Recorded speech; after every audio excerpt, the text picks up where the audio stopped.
All right, just before we're going to bolt better back together, if I can speak, the 572 Husqvarna XP that I gotten off of eBay, the eBay special that indicates low hours of use. It looks pristine inside, and I was able to clean up any gunge that was out there, and it moves rather freely without any grinding, without anything. So I'm just going to run with it and hope the bearings don't have anything in there. I think I washed it out well enough that it's pretty good. So irrigation work went well on this thing.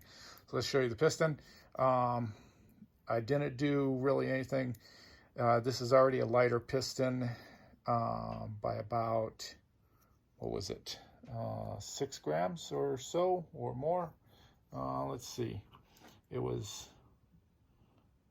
97 to 92, 5. So 5 grams already lighter on this. I'm going to use the stock wrist pin, which is lighter than the aftermarket wrist pin.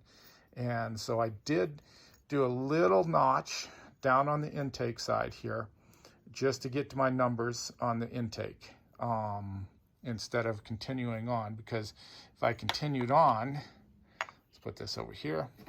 If I continued on, there isn't much room, obviously, with the impulse port right there. So went ahead and honed it, cleaned up the ports on this. You can kind of see the lower transfer work here that I did, and now the case is, let me get this piston out of the way, is pretty much there. And so, as one of the previous shorts that I showed, I did blow through right in here. It blew a hole and came out right up in here. And so if I can get the light up in there, so right up in that hole right there.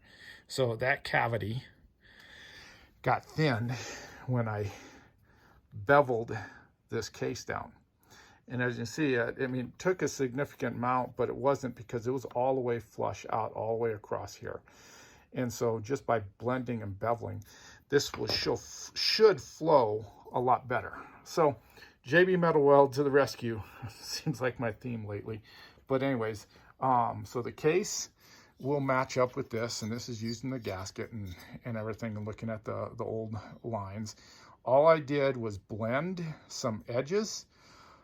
Did not need to make it wider, because these things are huge as far as width goes. And so let's get in there. You can kind of see in there, for the most part, took the dink out of the exhaust. There is one line in the center. I do feel it. It does lessen as it gets to the top up there, but you can kind of see some other marks in there. Those other ones aren't very big.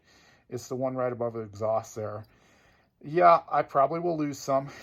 I'm going to run with the band like that. I'm not going to clean it up anymore, because when I go around it, I got roughly 25 thousandths squish still maintaining. So I'm going to maintain that, and there's no loose pieces embedded in there that's going to come out. So you can see I did a little bit of transfer work on each side, and roughened up the intake, raised it a little bit, so that now it's a little bit wider, or a little bit taller. Not wider, because you can't really go wide on these things, because you're going to run into the piston problem, right?